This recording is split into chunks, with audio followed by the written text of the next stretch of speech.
Aula 70, aula 70 sobre a crucificação, capítulo de João 19, né? Do versículo 17 até o versículo 22. Se você tem acompanhado as nossas aulas, tem visto, né, o passo a passo, esse finalzinho então de João, nós estamos bem devagar, Davi, bem devagar, calmamente, sem nenhuma pressa, texto por texto, né, tudo muito organizado para você poder acompanhar. Então tem sido uma alegria muito grande poder estudar esses textos que são tão fabulosos. Mas se você chegou aqui agora, né, recebeu esse vídeo pela primeira vez, não sabia que estava acontecendo esse estudo, então você tem exatamente 69 vídeos para maratonar nos canais, então aproveita e vamos embora. Vídeos de aproximadamente 50 minutos, 1 hora, é sempre assim. Certo, Davi? Certíssimo. Vamos à leitura. João 19, do 17 ao 22. Beleza? Pode ler para gente. Tá. E Pilatos escreveu também um título, e pô-lo em cima da cruz. E nele estava escrito: Jesus Nazareno, o Rei dos Judeus. E muitos dos judeus leram esse título, porque o lugar onde Jesus estava crucificado era próximo à cidade. E estava escrito em hebraico, grego e latim. Diziam, pois, os principais sacerdotes dos judeus a Pilatos: não escrevas o Rei dos Judeus, mas que ele disse: sou o Rei dos Judeus. Respondeu Pilatos: o que escrevi, escrevi. Muito bacana, né? Nas últimas aulas aí, 4, 5 aulas para trás, ficamos bastante nessa participação de Pilatos, falamos disso de todas as maneiras possíveis, né, Davi? E hoje Pilatos encerra a sua participação no texto bíblico com esta mensagem que ele manda aí para deixar os judeus todos bem aborrecidos, né? Muito bem. Levando a sua própria cruz. Isso é importante você entender. Lembra daquele texto lá de Isaías 53, Davi? Você lembra? Isaías 53, lembra? Isso. Ele tomou... Ele levou sobre... tomou sobre si as nossas dores. Ele levou sobre si, exatamente. Essa parte do texto, obviamente, está falando sobre a condenação, né? Sobre o peso que o pecado tem sobre a criatura, que separa a criatura do Criador. Ok, mas literalmente falando, Jesus levou um peso mesmo, né? Ele carregou, porque no grego, quando você vai estudar a Bíblia de forma mais detalhada, você vê que, na verdade, não era uma cruz que a pessoa carregava, né? Ela carregava uma viga. A cruz, na verdade, se refere a uma estaca que está presa no chão. A estaca está presa no chão. E aí o preso, ele carrega a viga, onde ele vai ser pendurada, né? Porque a estaca da cruz, na verdade, ela já tá no local. Sim. Ela já está colocada no local, e aí o preso, o condenado, vai ser erguido, o que também nos leva a um outro texto. Você lembra? Nós falamos a beça aqui, você que está assistindo, não sei se você lembra, quando Jesus fala assim, como a serpente foi erguida no deserto, lembra? Sim. Lembra da serpente, Davi? Lembro, na época lá de Moisés, porque o povo se rebelou, aí somente aqueles que olhassem para a cruz de, acho que era de prata, para o serpente de prata, serpente de bronze. Seriam curadas, e foram curadas, né, naquela época. Isso, então Jesus faz essa analogia de que ele é como se fosse a serpente erguida para curar, né? Isso, exatamente. Na verdade, ele nem se compara à serpente, né? Mas ele está dizendo sobre a questão... do simbolismo, né, eu acho. Exatamente. Ele é levantado, né? Ele é erguido, né? Assim como ele tomou sobre si, carregou a viga, né? Ele também é erguido, colocado e preso lá. As mãos já estão presas na viga, né? Ele é pregado ali com os cravos, né? E erguido na estaca. Então, esses textos, isso é bem legal, né? Porque, vamos abrir um parênteses aqui, Davi, para falar sobre a dificuldade de interpretação bíblica que as pessoas têm, como sempre, né? Uma questão de sempre. E muitas vezes a interpretação bíblica, ela não acontece de forma correta porque as pessoas acabam literalizando os textos, né? Os textos são poéticos, eles apontam para uma projeção futura correta, profética, mas nem sempre eles são literais, né? Sim. Muitas vezes eles são apenas projeções para que você entenda o movimento, entenda o significado. Então, de fato, ele é erguido, né? Naquele momento ali que ele está sendo erguido, quem olhava para a serpente de bronze no deserto era curado do efeito do veneno da serpente, né? E quem olha para Cristo pendurado na cruz, no madeiro, é remido dos seus pecados, é reconectado com o Criador.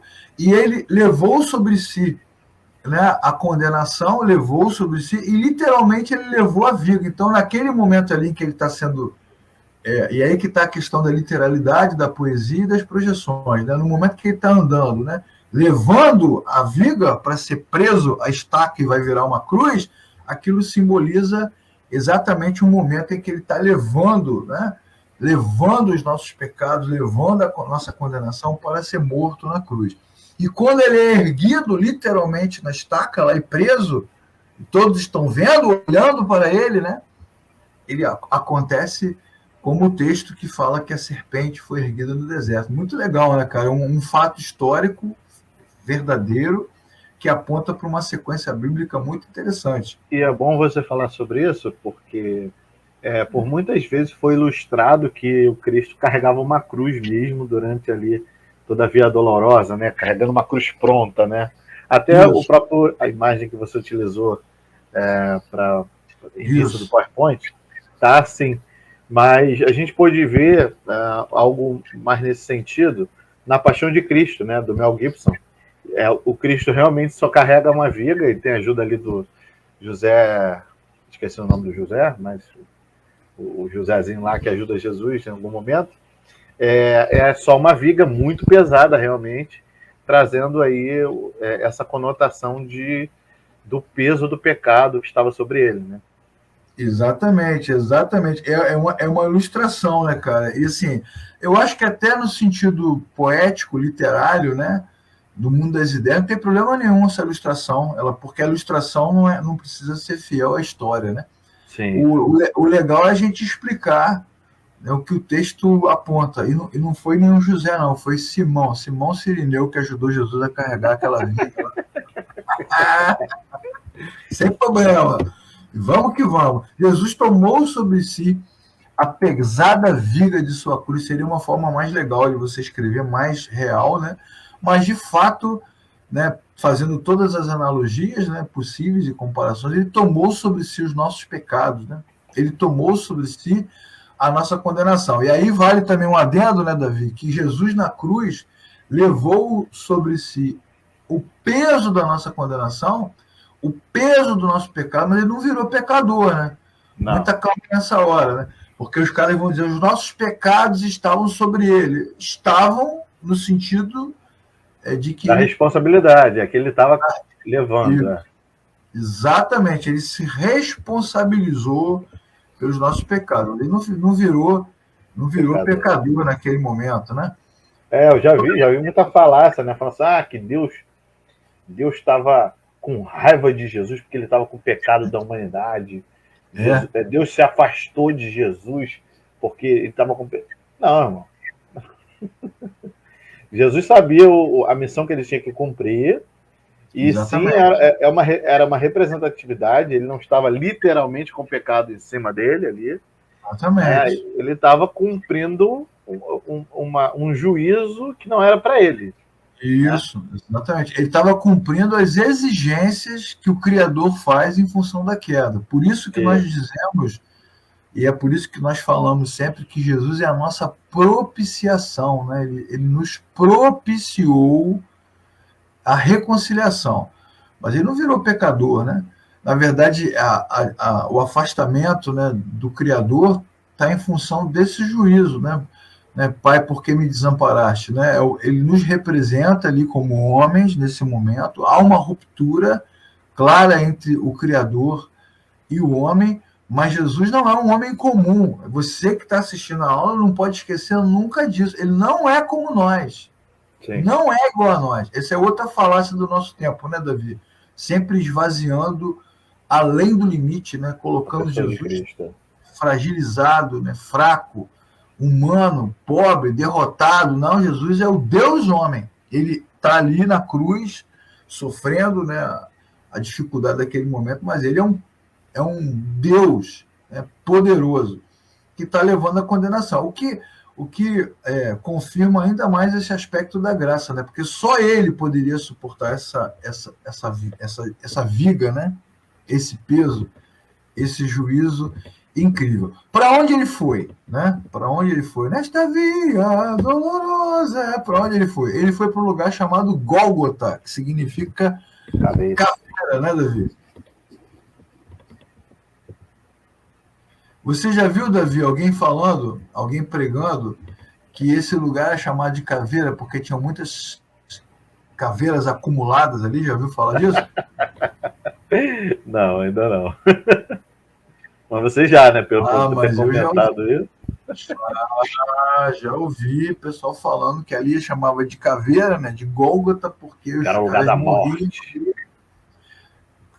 Parece até filme de ficção científica, né? Parece até aquela abertura dos Anéis do Poder, né? Caveiras e caveiras acumuladas ali, crânios e mais crânios, local de terror, né? Tem gente que fala isso, né? Não, porque ali tinha esse nome Gólgota porque tinham muitos crânios acumulados naquele lugar, mas de fato não é nada disso. Na verdade, o que o texto vai nos mostrar é que tinha uma forma de crânio, né? Era um formato de crânio que ele tinha, por isso que ele tem esse nome de caveira, né? Alguns estudiosos, né, tanto da história como da Bíblia, pessoas estudiosas em hermenêutica e também nos contextos bíblicos, afirmam que os corpos eram queimados, né? Os corpos não ficavam ali jogados, né? Eles eram queimados, o que é uma tradição das antigas civilizações mesmo, né? Esse negócio de sepultar é uma coisa rara, né? A maioria das civilizações, principalmente romanos, gregos, né? Persas, eles queimavam os corpos, né, Davi? O que seria até uma coisa mais higiênica para aquele tempo, né? Sim, sim. Por causa da contaminação, né? Por causa do corpo. Exatamente. Tem até uma cena do filme Cruzada, que já falamos aqui várias vezes sobre esse filme, que nós recomendamos. Orlando Bloom, filmaço. O nosso Legolas. Ele está lá preparando os corpos para serem queimados, e aí o bispo de Jerusalém reclama: você não pode queimar os corpos, né? Deus não aprova, Deus não vai ficar feliz aí. Aí ele diz assim: se Deus não aprovar, então ele não é Deus. Pô, essa cena é bem difícil, na cena dura, e ele queima os corpos. E se nós não queimarmos esses corpos, estaremos todos mortos em 3 dias ou 4 dias, em função da contaminação, exatamente. Mas eu acho que era uma alusão, né? A própria... esse olhar do cristão com o inferno em chamas, né? Não, porque não pode queimar o corpo, né? Eu já ouvi cristão falando assim: não, porque você não pode optar por um crematório, porque tem que ser enterrado a 7 palmos. Como se isso fosse...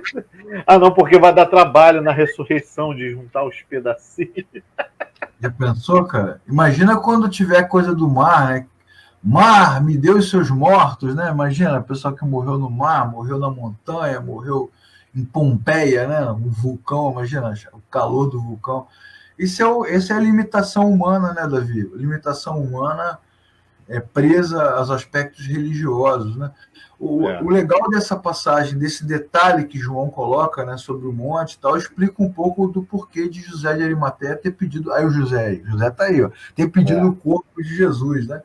Porque, na verdade, se não pedisse o corpo de Jesus... Iam cremar ele, né? Iam queimar ele lá. Não é cremar, não, né? Cremar é uma coisa mais bonitinha. Sim. Mais sofisticada, né?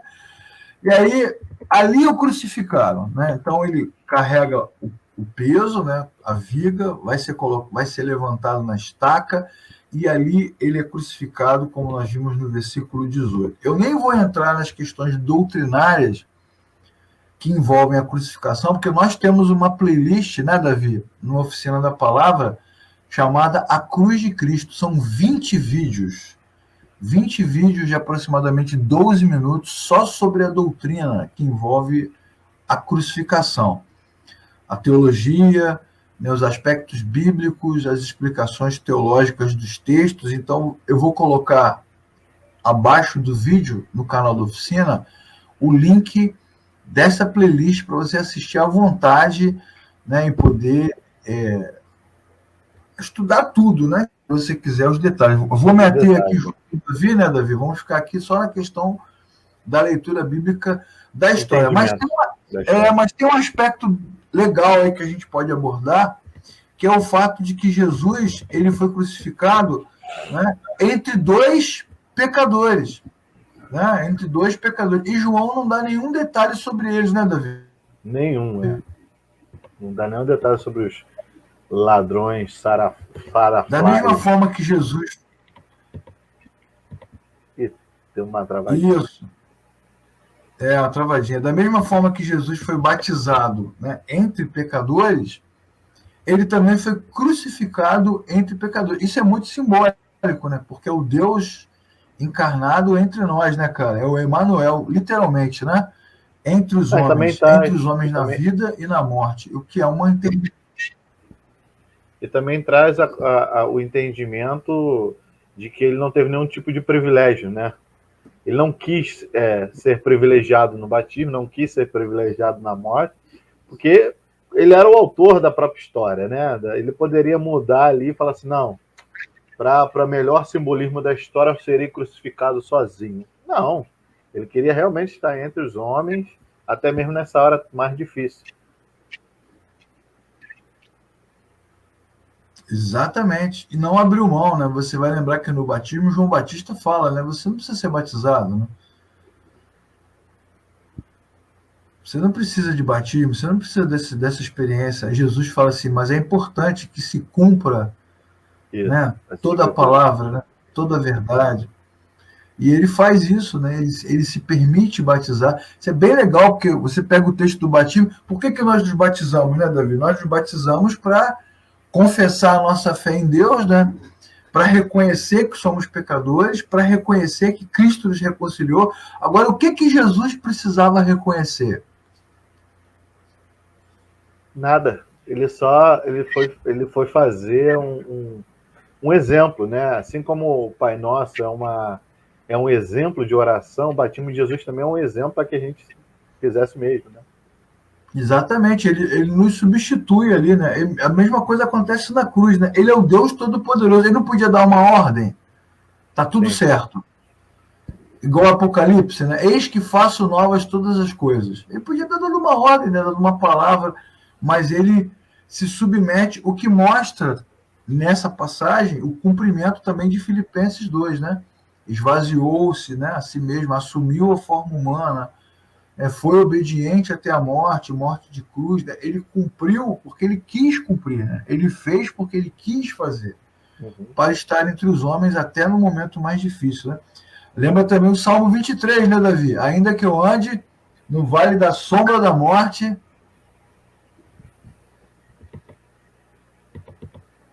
Quer que eu conclua? Não temerei mal algum. É o delay. É o maldito delay, meu irmão. É o delay mesmo. É delay que jogou no Fluminense, né? Grande craque, agora nos oprime aqui na internet. Exatamente, Salmo 23 fala disso, né? Ainda que eu ande no vale da sombra da morte, não temerei mal algum, porque tu estás comigo, está conosco nesse momento. E agora, pausa gloriosa para a entrada gloriosa de Marco Circo, sumo sacerdote da ordem de Melquisedeque. Olha só, ele está entre nós. O apóstolo, semideus. Apóstolo, semideus, Marco Circo. Trocou até a fotinha lá. Agora a fotinha dele é um cara lutador, né? Um cara guerreiro. Foto de coach. Batalhas no tatame. Foto de coach. O nome da igreja dele vai ser No Tatame. Igreja nova que ele vai abrir em São Paulo. No tatame com o inimigo. Vitória no tatame. Vitória no tatame, glória no tatame, Shekinah no tatame. Olha, essa maneira. Então, vai pegar, né? Porque bola de neve, né? Bota a prancha, né, em cima do púlpito. Na igreja do Marco Silva é um tatame. Irmão, aí na hora dali do movimento pentecostal, né? Já chega dando um. Pega as velhinhas para dar umas bandas na velhinha. Olha só, vai pregar de kimono, né, cara? Todo mundo de joelho assistindo, uma coisa bem disciplinada, né? Muito legal. Tá. Muito legal. Perdão, Marco, tamo junto. Alguma coisa tem que dar certo. É isso aí, Marco. O problema importante é você ficar firme nessa. Quando você crescer, vamos abrir aqui, eu e Davi, uma filial no Rio de Janeiro, Tatame Rio.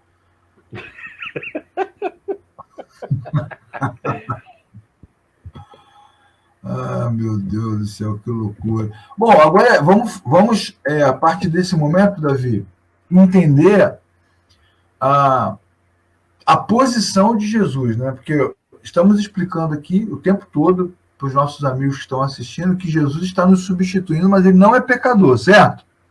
Certo. Isso, ele está nos substituindo, mas ele não é pecador. Ele é o homem perfeito, mas não é como nós.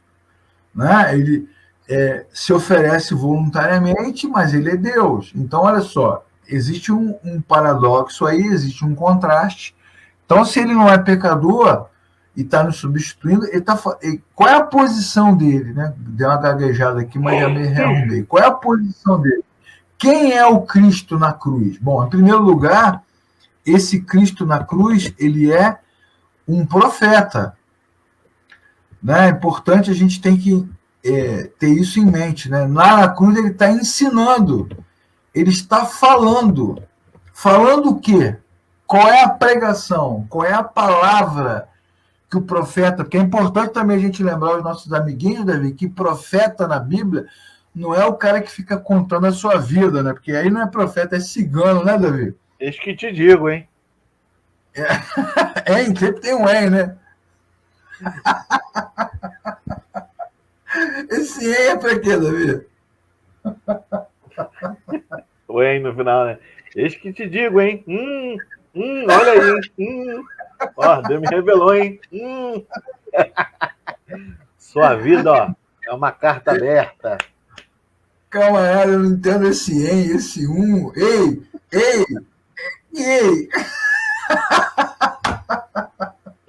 Ei, hein? Olha aí, hein? Olha aí, hein? Imagina Elias falando no Velho Testamento. Ei! Aí Acabe olha para Jezabel e fala assim, quem é esse maluco aí que tá...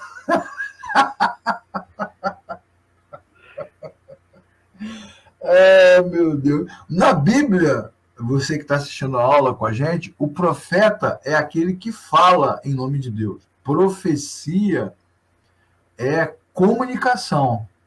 Então, o profeta, o que profetiza, é aquele que traz a mensagem. Como o próprio profeta dizia, né? Veio a mim a palavra do Senhor. Ou então, assim diz o Senhor. Né? Então, é Deus falando. Ele representa Deus. E quase sempre é uma direção ou uma repreensão. Né? Nunca é uma revelação. Até porque quando Deus fala, está sempre revelando, né? Raramente você vê textos que apontem para o futuro, para coisas escondidas, né? Tem alguns casos específicos, mas a função do profeta é falar. É falar. E falar o que Deus está mandando dizer. Alguém vai assistir esse vídeo aqui, né, Davi? Vai dizer assim, mas no caso de Davi, que não é o Davi que está aqui, né? O Davi da Bíblia. No caso de Davi, Natan revelou o pecado dele, não é isso, Davi? O cara vai dizer, né? Sim. Mas aí nós temos que lembrar do texto, para quem assistiu a nossa sequência gigante sobre Davi, né, sua jornada, vai lembrar no texto que todo mundo na cidade, no exército, no palácio, sabia. Não era um segredo. Era uma fofoca comum lá. Era uma fofoca comum, na verdade, o que Natan faz não é uma revelação, é um confronto. Né, cara? É um confronto, isso aí. É você, cara. Você é esse cara. Tudo que você tem feito, né? Pô, todo mundo sabia. Joabe sabia, o exército sabia. Pô. Então, não é uma revelação, né, no sentido de trazer o escondido, né? Não é isso. E Jesus na cruz, ele representa o profeta. É um ofício, nós chamamos isso na teologia de ofício de Cristo, né? Ele está pregando. Pregando o quê, Davi? O que ele está dizendo na cruz para nós? O que ele está dizendo para a humanidade?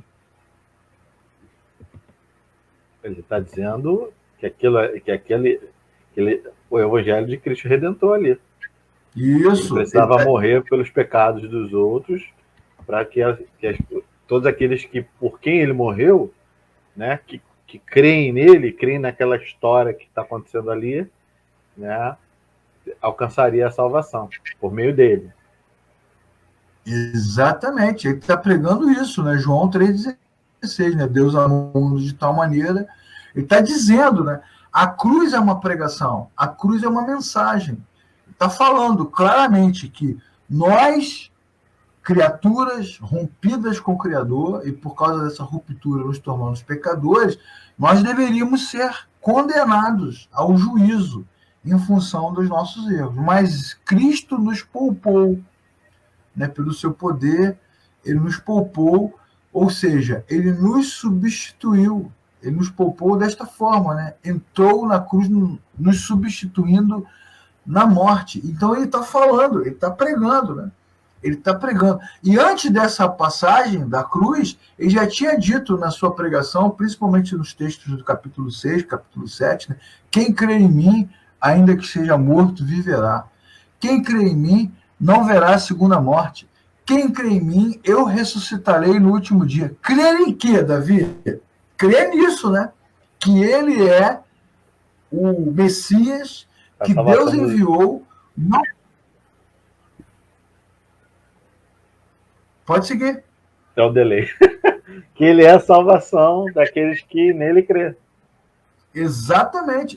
Ele não é o Messias esperado, né, que vai derrubar o Império Romano, né, que vai ser um Barrabás Plus, né? Ele é o Messias que veio para reconciliar a criatura com o Criador. Então a cruz é uma profecia. E, obviamente, se na sua igreja local, onde você congrega, não se fala da cruz, a mensagem não está sendo pregada, certo, Davi? Certo. Basicamente é isso, né? Você está ouvindo outra profecia, né? Outra mensagem. E se não existe reconciliação sem cruz, se não existe, né, redenção sem cruz, inclusive no domingo passado nós falamos sobre isso, não foi, Davi? Não há evangelho sem cruz. Então, se a cruz não está sendo anunciada, que evangelho está sendo anunciado, Davi? Porque, infelizmente, o que a gente percebe no mundo evangélico, quando eu falo evangélico, entre aspas, hoje, é um evangelho moldado ao bem-estar do crente, né? Então, falar sobre coisas que trazem minimamente uma reflexão, né, do que foi pago na cruz, o sacrifício que foi feito por ele, né, para que ele tivesse reconexão com Deus, né, tivesse ali o caminho, né, a verdade e a vida através de Cristo para a vida eterna. Quando você furta isso da história, você tira a cruz, perde o sentido. Aí por isso que muitas igrejas ficam ensinando sobre a glória da segunda casa é aqui, né? Porque você tem que viver rico aqui, a prosperidade tem que ser aqui. Perde-se o conceito do porvir, né? Da eternidade, do que vai viver com Cristo. E isso passa pela cruz, né? Exatamente. E muito bem colocado, né? Você colocou muito bem, com muita propriedade. Assim, quando não há cruz, você tem que ter uma outra glória, né, cara? Você tem que ter uma outra esperança, tem que ter uma outra bênção, né? E aí é que entra essa questão do dinheiro, da saúde, né, da família como projeto de Deus, né, colocada no lugar de Cristo. Esta frase, né, família, projeto de Deus, é uma das uma das grandes distorções do nosso tempo, porque tem cara de piedade, né? Como diz o texto de Colossenses, que nós estamos vendo domingo à noite. Né? Tem jeito, tem cara, tem cheiro de piedade, mas desvia o foco de Cristo. Então, quando restaurei minha família, né, eu estou no centro da vontade de Deus. Será? É uma pergunta, né? Não, é uma tem até o Igor Jesus, ele tem até um sobrenome bonito aí. Ó, Igor e a Igreja Perseguida.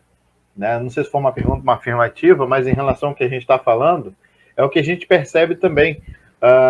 Os cristãos não querem ser perseguidos. Exatamente. Como se a gente vivesse uma novidade de vida hoje paralela ao reino de Deus, né? Ali, se a gente for pegar ali o ensinamento, né, do Sermão da Montanha, cara, o cristão vai padecer, o cristão vai ser perseguido. Então, isso está ligado diretamente ao Evangelho. Agora, exatamente, uma vida fácil não está ligada ao Evangelho, né? Não estou dizendo que a gente não tenha uma vida normal, de altos e baixos. Teremos. Mas uma vida de só bonança, irmão, é só na glória. É só na glória com Cristo. Né? E a gente fica ouvindo isso dos púlpitos, de que é porque você está pecando, é porque você está fazendo isso, você não está enriquecendo, tu não está vendo prosperar, é porque isso, é porque aquilo. Tem sempre a resposta para tudo. Só que a vida, ela é cíclica. Ela vai girando, então tem hora que você está bem, tem hora que você não está bem. No mundo tereis aflições.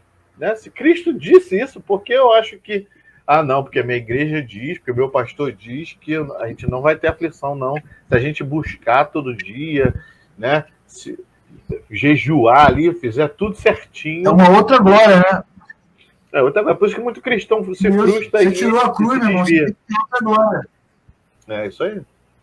Exatamente. Tem até um amigo antigo que sempre dizia, né? Já recebeu o seu galardão, né? Ganhou dinheiro, ganhou a saúde, ganhou a vitória, restaurou a família, comprou o carro, uma benção, já recebeu o seu galardão. Mas o nosso galardão bíblico, né, a nossa recompensa, é a vida eterna, que é o que acontece na cruz. O pecado é perdoado, né? O homem é redimido e, em seguida, há uma ressurreição. Né? Essa ressurreição, ela tem que acontecer. Nós já ressuscitamos com Cristo, como a Bíblia vai dizer, pela fé. Mas esta ressurreição desse corpo mortal, e é isso que nós aguardamos, né, Davi? E é isso que a cruz está pregando para nós. Sim, sim. E é isso, as pessoas... A coisa mais maravilhosa que é se encontrar com Cristo, você vai conversar com alguns cristãos, eles têm medo da morte, eles não querem morrer. Pô, mas se Cristo vier agora te chamando para... Não, Senhor, me deixa mais um pouquinho. Que isso, meu irmão? Exatamente. Que evangelho é esse? Já que você falou do encontro com Cristo, quando você fala sobre isso, sobre o novo nascimento, eles não lembram, né? Eles não se recordam em que momento Cristo se encontrou com eles, né? O momento da conversão, o momento da transformação, da transcendência, não há essa experiência. E a cruz está pregando para nós. Não existe evangelho sem cruz. Não existe salvação sem cruz. Essa é a grande profecia. Esse é o ofício de Cristo na cruz, pregado lá, falando para nós, né? Dizendo para nós que Deus está fazendo esse movimento. Isso é bem bacana e é bem pertinente para o nosso tempo. Se não tivesse mais aula hoje, esta mensagem já seria suficiente para essa manhã, para que a gente pense sobre isso. Né? Eu e o Davi estamos aqui com os nossos dilemas, com os nossos problemas. Nada disso muda diante da realidade que é a ressurreição. A cruz acaba na ressurreição e a nossa vida cristã ela tem que terminar com a ressurreição. Ela começa na cruz e termina na ressurreição. Isso é bem legal, cara. Mas além de profeta, Jesus também na cruz, ele é um sacerdote, que é um outro ofício que ele cumpre naquele momento, né? O que o sacerdote fazia, Davi? Então, o sacerdote ele era o responsável de levar de fazer essa conexão, né, entre o humano e o transcendente, né, era a pessoa que era preparada ali para poder fazer esse meio de campo, né? Exatamente. No caso de Israel, especificamente, o sacerdote era aquele que oferecia o sacrifício, certo? Para que Deus perdoasse o povo. que são os rituais desde o Antigo Testamento. E aí vem a dica, né, as dicas dessa manhã. Né? Primeira dica importante. Quem abandona o Antigo Testamento, quem não lê o Antigo Testamento, vai ter dificuldade de entender a cruz. Olha só que coisa legal, né? Existem igrejas que só querem ficar no Antigo Testamento, né, Davi? Todo mundo vestido de israelita, andando descalço, carregando arca. Candelabro. E, em contrapartida, existem igrejas que esquecem o Antigo Testamento e só falam do Novo. É a velha aliança. Você, inclusive, teve numa dessas aí, né, Davi? Pisou lá. É verdade. A antiga aliança, né? A antiga aliança passou, acabou, nós agora vivemos numa nova aliança, no novo. É verdade. Mas sem o Antigo Testamento, sem o que a Bíblia diz em toda a Escritura, como está escrito em 2 Timóteo 3,16, né? Toda a Escritura é inspirada. Então, o Antigo Testamento tem muito para nos ensinar sobre a cruz de uma forma objetiva. E uma das coisas mais legais do Antigo Testamento é você observar o que acontecia no tabernáculo. Essa aula do tabernáculo é muito legal, né, Davi? Sim. Sim, porque o tabernáculo tinha ali tinha algumas áreas, e cada área tinha alguma função pedagógica, né? No primeiro momento eles se lavavam, no segundo momento eles faziam o sacrifício, e depois o sacerdote chegava ao Santo dos Santos lá para poder fazer, levar as orações, né, e os sacrifícios. Então, quando a gente olha realmente, como você falou, só para o Novo Testamento, fica uma coisa superficial, sem um entendimento do todo, né? E o Velho Testamento ele tem essa função pedagógica de mostrar para a gente, pela história, como era feito antigamente para o cara se limpar, se purificar, né? Ter os seus pecados perdoados, mas que era uma visão limitada, né? Ainda faltava alguma coisa para a cereja do bolo, né? Vamos pensar assim. E quando Cristo faz esse sacrifício vivo, né? A gente percebe que aquilo que a gente olhava para o Velho Testamento já apontava para Cristo. Quando Moisés falou para o povo, peguem o sangue do cordeiro e passem nos umbrais das portas, que a morte, o anjo da morte vai passar direto. Aquilo também traz uma conotação de Cristo, né, sobre os escolhidos. Então, não dá realmente para a gente ficar ou só no Velho Testamento ou só no Novo. A gente tem que olhar a Bíblia toda como uma história completa, e a história de Cristo, né? Cristo é a chave hermenêutica, né? Ou seja, quando eu olho para o Velho Testamento, eu tenho que contar Cristo. Quando eu olho para o Novo Testamento, eu tenho que encontrar Cristo. Uma história que se conecta. Aqui tem uma imagem, você que está assistindo a aula, que é uma ilustração sobre o tabernáculo, né? Sobre provavelmente como acontecia. Em breve, eu e Davi estaremos estudando sobre o tabernáculo. Vai ser muito bom, hein, Davi? Vai. Eu gostei das plaquinhas ali, em roxo ali, assim, estamos em obras.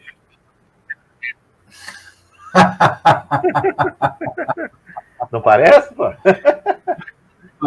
Parece muito legal, né, cara? Essa entradinha, né? Essa porta, né? Jesus fala, eu sou a porta. Tudo tem uma simbologia, né? E aí fica aí o spoiler para as nossas próximas aulas. Em breve, eu e Davi estaremos aqui estudando sobre o tabernáculo. Mas, assim, para você ter uma ideia de como o tabernáculo funcionava, né? Aqui, no pátio, do lado de fora, como você pode ver, você tem o tabernáculo todo cercado, né, por essa cerca branca. Do lado de fora, você tem umas pessoas, né? Essas pessoas não podem entrar de jeito nenhum. Só os sacerdotes é que entram. Aqui, dentro do tabernáculo, em volta do altar, você tem os levitas, né? Todos eles aqui que são de uma família sacerdotal, e eles estão ali cumprindo os rituais, e lá dentro, lá onde está a luz brilhando, lá onde provavelmente onde Deus está falando com o sumo sacerdote, o sumo, né? O maior, o principal sacerdote, é que acessa aquele lugar para levar o resultado do sacrifício, né? Então, o cordeiro, né? O animal é morto do lado de fora, o seu sangue é derramado, Olha, parece até que a gente está falando da cruz, né? E esse sangue é levado lá dentro para que esse sangue seja recebido como uma oferta, né? Uma oferta que pague a nossa dívida. Só que não paga nunca, né, Davi? Não paga nunca. O tabernáculo mostra, né, como o ritual acontecia, mas principalmente mostra que esse ritual tinha que acontecer sempre, né? Porque acabou o ritual e a gente continua pecador. Mas Jesus resolveu isso de uma vez só, né, Davi? De uma forma definitiva, né? Ele é o sacerdote que leva a oferta diante do Criador. E a oferta é o quê? É ele mesmo, né, Davi? Sim, sim. E também trazendo para os dias de hoje, né? Às vezes a gente está conversando com alguém que é cristão e a pessoa fala, não, poxa, mas Deus escreveu meu nome no livro da vida, mas eu continuo pecando. E aí, poxa, eu tô botando Cristo na cruz várias vezes. Não, meus irmãos, o que Cristo fez, ele fez de uma vez só e para toda a eternidade. Para antes do tempo e para depois do tempo. Isso não quer dizer que o que Cristo fez na cruz não vai gerar em você uma santificação, que você precisa melhorar a cada dia e pedir sempre a Deus que te ajude a melhorar e tal, mas isso também não é desculpa para você continuar a pecar desenfreadamente porque Cristo já fez, né? Então é bom a gente trazer esse ponto, porque fica também aquela falácia de que eu preciso estar sempre me sacrificando, sempre buscando, sempre não sei o que, sempre não sei o que. Parece que Cristo está só com o binóculo assim, ó, e pecou. É aquele que eu falei ultimamente, né? Que é o anjo de borracha. Conhece o anjo de borracha? Não. O anjo de borracha é que ele apaga o nome dele aí do livro da vida. Aí o cara apaga. Não, ele está santificando de novo. Escreve de novo aí.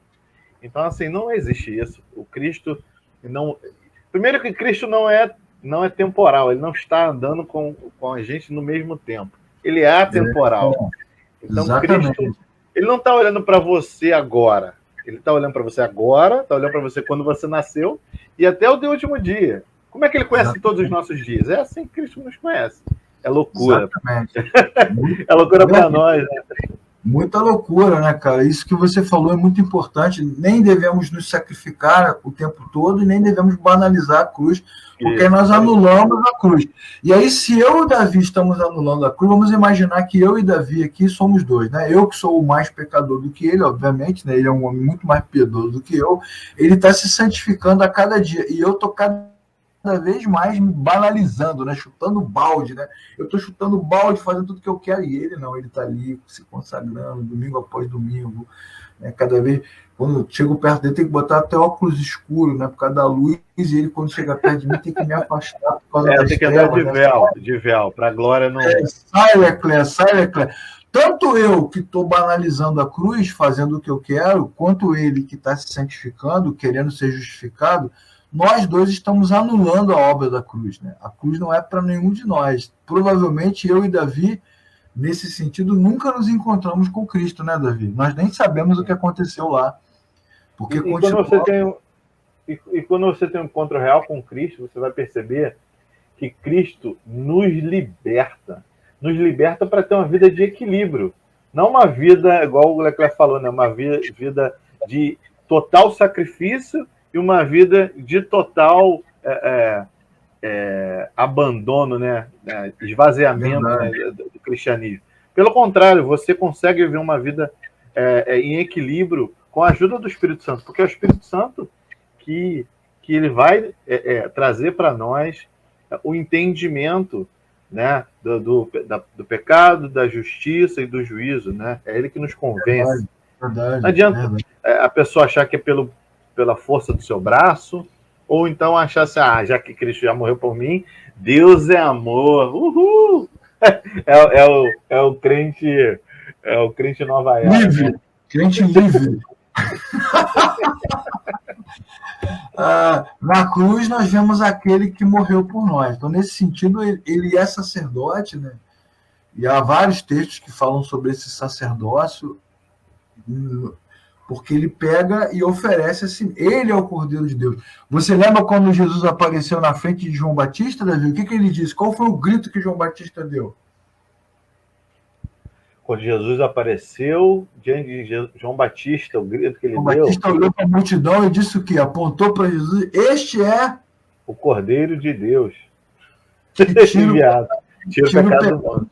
Isso aí, então pronto. Ali João Batista apontou para a cruz, né?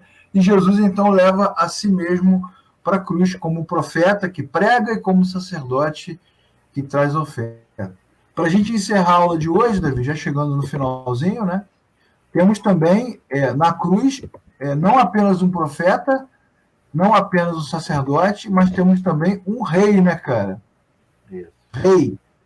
Porque aí é bem legal essa análise, essa reflexão, porque, infelizmente, como já falamos muitas e muitas vezes, né, a falta de conhecimento bíblico, né, a alienação, a ignorância e a falta de cruz nessas igrejas contemporâneas acabam apresentando um Cristo derrotado, né, cara? Que sofre, que geme, que sente dor. Ai, ele na cruz, o inimigo. Lembra daquelas histórias que o pessoal contava antigamente, que na hora que Jesus estava na cruz, o diabo fez uma festa no inferno? Lembra dessas histórias? Sim, sim. Já ouviu? Você já ouviu? Já ouviu, né? Já. Vencemos! Vencemos! O inferno estava em festa, né? We are family! Celebration!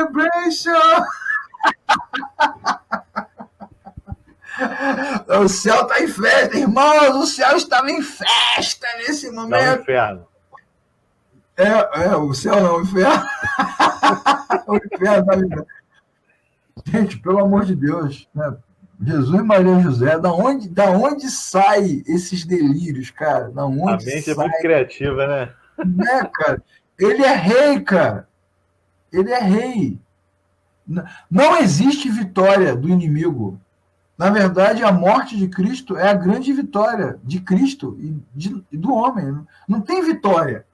Nenhuma vitória. Está consumado, é o brado que Jesus dá na cruz. Vamos ler um texto aí, Davi, para a gente? Hebreus 2, 14 e 15.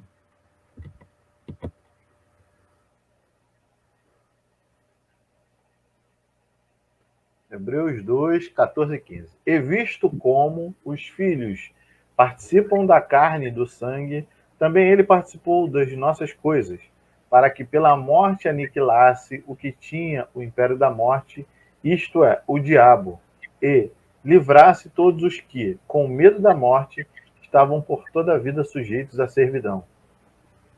Exatamente. Então, olha só, veja o que diz o versículo, né? Lê de novo aí pra gente o 15. O 15. E livrasse todos os que, com medo da morte, estavam por toda a vida sujeitos à servidão. Ele livrasse. Só quem tem poder de livrar, meu irmão, é o rei. Vai nos lembrar a história de Mefibosete, que também já falamos, né, Davi? Aqui, sim. Mefibosete, que era o descendente de Saul, que deveria morrer, que deveria ser preso, que deveria ser deportado, que deveria ser exilado, mas Davi é o rei, ele tem o poder e a autoridade para colocar ele sentado na mesa. Uma coisa legal dessa cena da cruz é que Jesus tem poder para salvar o ladrão que está do lado dele, né? Hoje mesmo. Ele manda pra caramba. Então, nesse momento aí, que aos nossos olhos parece um momento de fragilidade, né? De morte, de dor, de derrota, esse momento é um momento de triunfo, porque o rei está sempre triunfando, né? Nesse momento ele tem poder para livrar. Pode falar, Davi. Não, eu estava aqui lembrando de situações dessas, né? Eu já frequentei algumas igrejas e no momento da ceia, ou no momento da pregação sobre a cruz, ou no momento talvez de comemorações festivas, como Natal, algo do tipo, sempre fazem e colocam vídeos, trechos, músicas tristes, para que o povo se comova, né? Fique ali numa melancolia, quando, exatamente, na verdade, é um momento de festa para nós. né? Porque nenhum de nós conseguiria o que ele fez. O nosso Deus, nascido de mulher, homem como nós, subiu a cruz, morreu no nosso lugar. Então, assim, hoje eu não consigo mais ter essa melancolia que eu tinha antigamente quando era nécio, né? Quando era mancebo, cristão. E eu digo isso para você também, meu irmão, que está nos assistindo. Aquilo ali não foi uma derrota, foi uma vitória. O que Cristo fez como rei foi nos libertar. Foi nos libertar, né? Só você pensar no conceito de escravidão. Éramos todos escravos do pecado, é o que eu li agora em Hebreus, né? Presos à servidão, mas o Cristo foi lá e quebrou os nossos grilhões do pecado. É verdade, inclusive o Salmo, né? O Salmo diz isso, né? Levantai a porta as vossas cabeças para que entre o Rei da Glória. Quem é este Rei da Glória? Ele é o Rei da Glória. Né? Não é um ser fraco, destruído. Ele é o Rei da Glória. Importante a gente ter isso em mente, né? Vencedor, totalmente vencedor. Trazendo para os textos que estamos lendo à noite, Davi, Colossenses, lê para a gente aí Colossenses 2,15. E despojando os principados e potestades, os expôs publicamente e deles triunfou em si mesmo. Isso aí. Então, nesse momento de cruz, na verdade, Jesus parece que ele está sendo destruído, né? Vai estar destronando tudo. É destronando. E olha que texto interessantíssimo. Né? Parece que ele está fracassando, mas esse é o momento que ele está vencendo de uma forma sublime e de uma forma nunca antes imaginada, né? Convergindo para ele todas as coisas. Então, essa ideia, né, do rei na cruz, né? Sofrendo, e o diabo comemorando. Né? Rapaz, quantas e quantas vezes nós ouvimos o inimigo comemorou, matou o Filho de Deus. Pelo amor de Deus, quem matou o Filho de Deus, gente? O Filho de Deus é que matou-se a si mesmo. Não, e é interessante que aqueles que ainda não conseguiram ver, eu indico assistir, né, as Crônicas de Nárnia, o armário, Feiticeiro e guarda-roupa, né? O leão é feiticeiro. O leão, feiticeiro e guarda-roupa. Que tem essa cena que as pessoas tentam trazer para cá, que todo mundo ficou em festa porque Jesus morreu. Não, pelo contrário, você percebe ali que é um ato sacrificial do leão, né, do nosso Jesus, né, em favor daquele que não conseguiria se livrar da condenação. Mas ele vai lá, morre no lugar e depois ele volta, ele retorna com toda a glória e destruindo tudo. Todo o império do mal, né? Exatamente. Exatamente. Então, você tem que tirar isso da sua cabeça, né? Tirar isso da sua cabeça. É importante isso que o Davi falou. A Bíblia nunca apresenta o mal como uma força igual, resistente.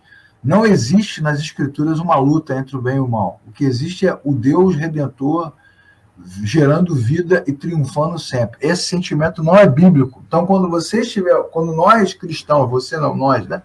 Quando nós cristãos falamos da cruz, olhando para a cruz, pensamos na cruz, pensamos no triunfo, na vitória, né? Na grandeza, na glória, na majestade, no poder, na sublimidade do nosso Deus, não na derrota. E o que Davi está falando é muito legal, porque quantas e quantas vezes tenta-se dar uma ideia melancólica, né? Todo mundo chorando, sentindo a dor, sofrendo.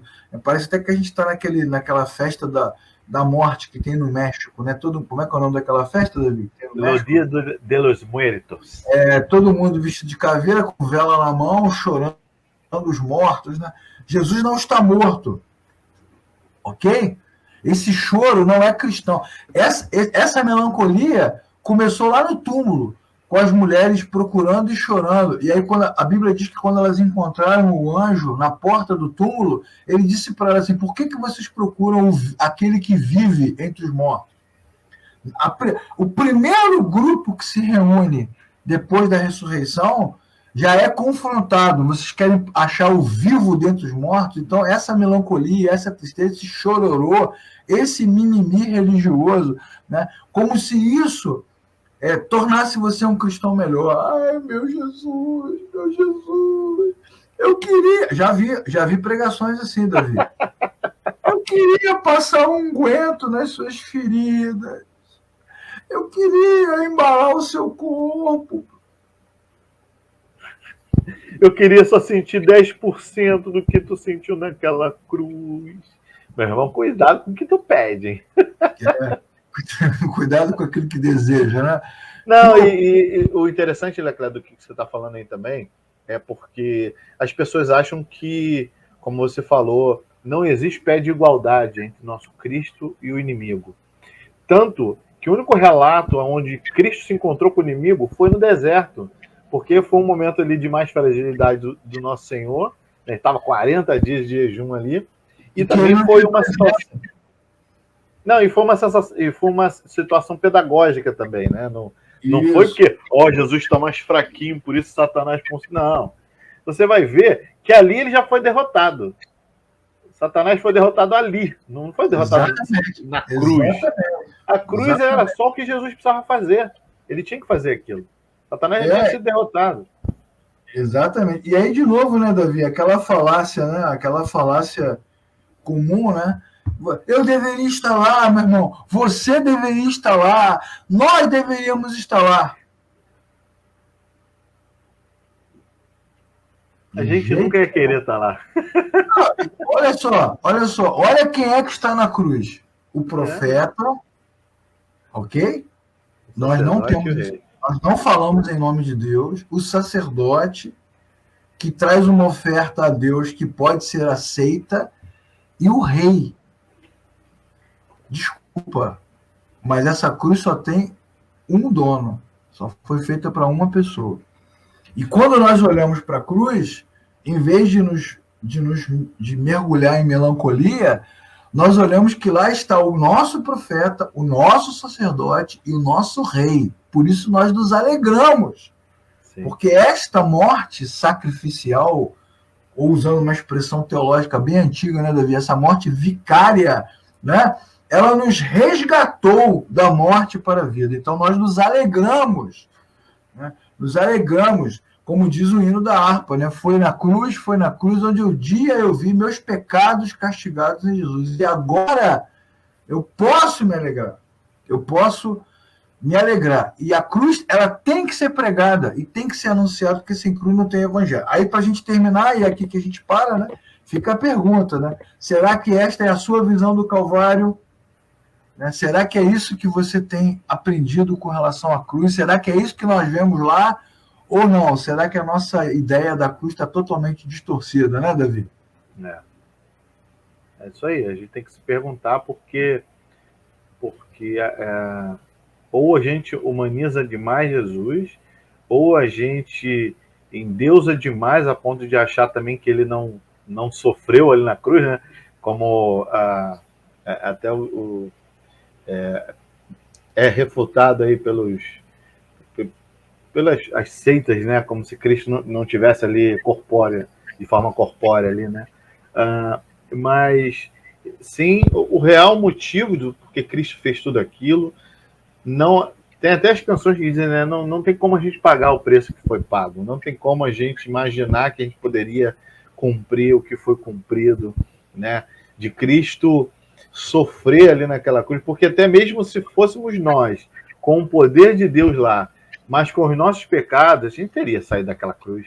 Naquele momento que falavam assim, ei, desce da cruz, tira-nos daqui, né?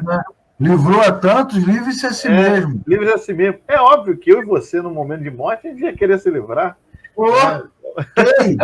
Ei! É por isso que a mensagem da cruz é a mensagem do amor, sabe?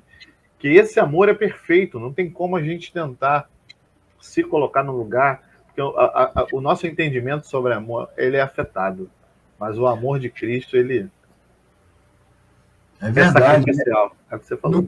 No caso de Cristo, né? No caso específico de Jesus, a cruz é maldita, né? Maldito madeiro, porque ali é lugar de morte, lugar de juízo, né?